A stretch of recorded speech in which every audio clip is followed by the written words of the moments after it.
Eubank Jr. versus Conor Benn 2, the Grudge match boxing fans just can't miss.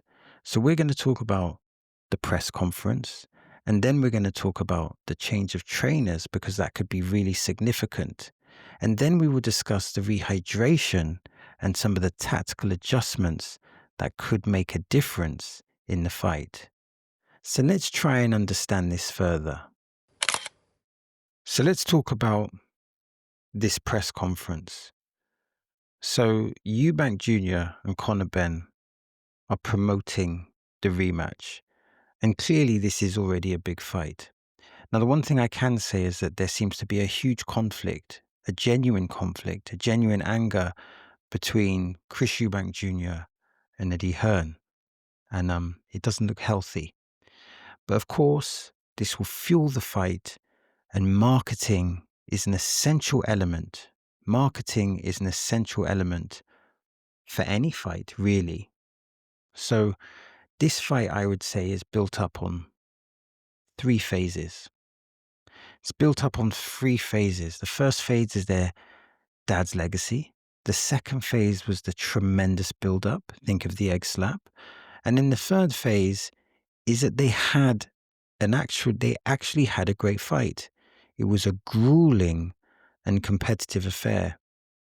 And this was a press conference that was partly entertaining, but it's hard to top some of the previous press conferences. But there's some important questions to ask with regards to this rematch.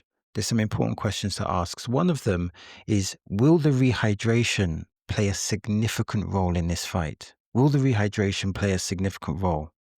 Also, will Eubank Jr. be able to repeat his previous performance? And lastly, will Conor Benn be better? And will that be the difference? So let's talk about the change of trainers. Now, at the press conference, when I was watching the press conference, I was actually quite curious to see who would be training Eubank Jr. And I assumed that Jonathan Banks would be there. And to my surprise, there was Eubnak. Now, Eubnak is a trainer of very high pedigree. And of course, he was behind Terence Crawford.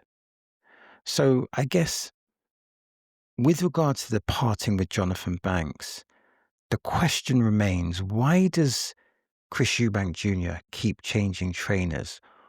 Why does he keep doing that?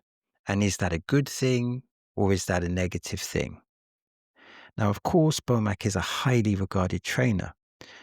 And to understand what Eubank Jr. is bringing to the table, it's important to understand the trainer, because the trainer is not only responsible for the strategy, but in simple terms, they're responsible for cultivating the boxing environment.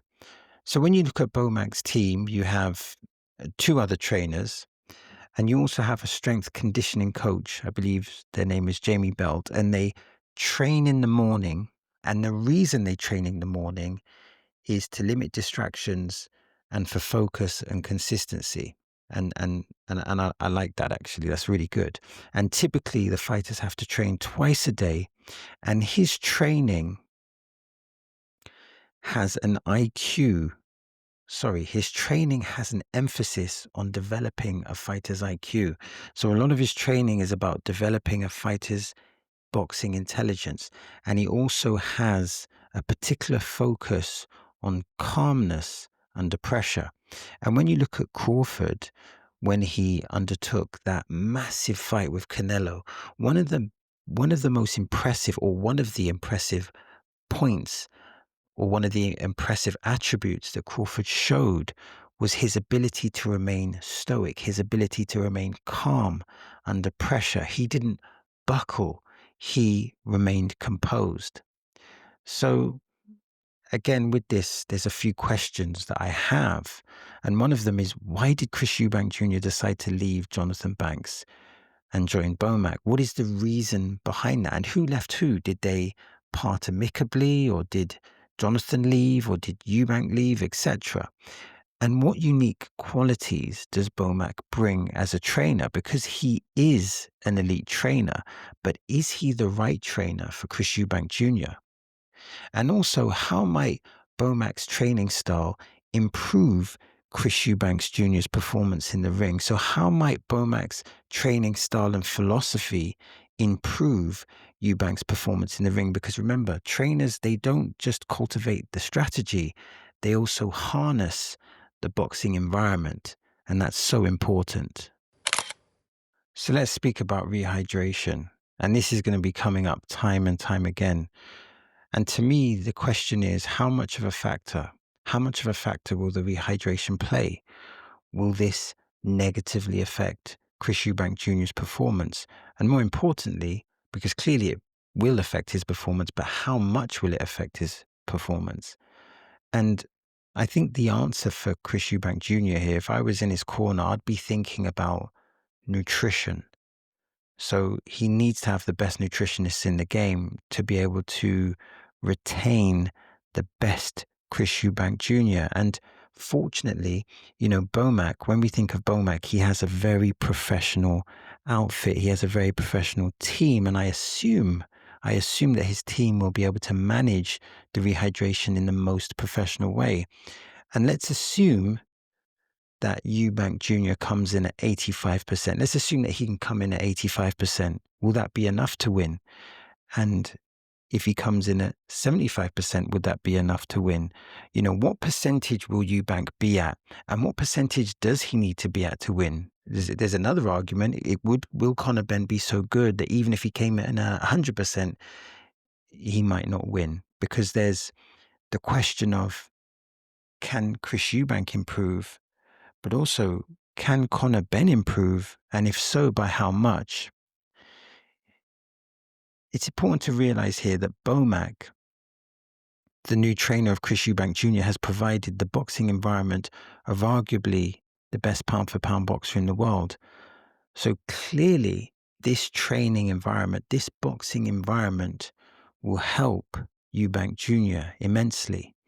And I would think that nutrition, strength training, and scientific protocols will be very important here.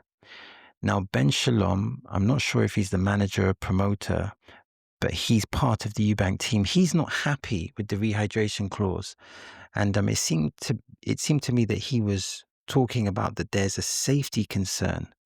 And this gives another edge to the sport, or an edge to the event, which is not a very nice edge.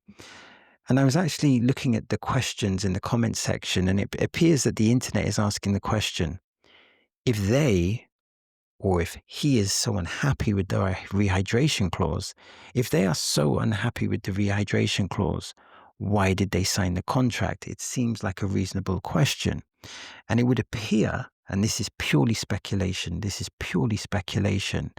that they signed it because they were either A, economically compensated for that, and there's still a total confidence that even if compromised, that Chris Eubank Jr. will win. Regardless, if you sign the contract and you agree to the terms, there is the question, should you not take responsibility, or should you not take accountability? If you've agreed to those terms, if you've consented to those terms, then do you have the right to contest those terms? Obviously, that would be, you could argue you could override that if there is a genuine safety concern. So let's talk about the tactical changes, and tactics are going to be really important in this rematch. Now, here's an really important point, I think, is that yes, Conor Benn, he's the smaller fighter. He's clearly the smaller fighter because he's coming up.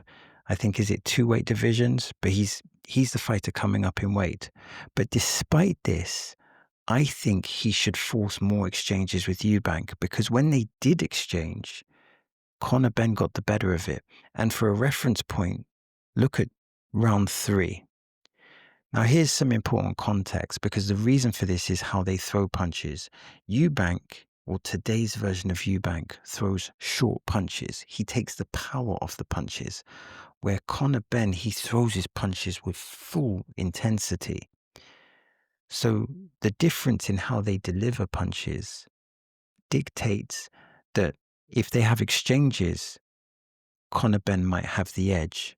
So in this sense, the more exchanges that they have, the greater knockout opportunities are presented for Conor Benn. Clearly, Conor Benn needs to nullify Chris Eubank's jab. He needs to go to the body effectively, and forcing exchanges are all essential elements. From a Eubank Jr. perspective, you want to control the fight with the jab. The jab is essential here. You want to control the fight, get the distance, and keep Conor Benn occupied and steal the rounds. And then he wants to consistently land hard counter punches. So I think that's the key for Chris Eubank Jr. From a trainer's perspective, you don't want Chris Eubank Jr. to get involved in the type of toe-to-toe brutal exchanges in the last part of the fight, because I think, considering all the information that's been collated, Eubank engaged in a brawl at the end of the fight because he didn't have anything left. His legs were gone. So from a trainer perspective, you want to ensure that Eubank has enough with regards to his legs and with regards to his stamina.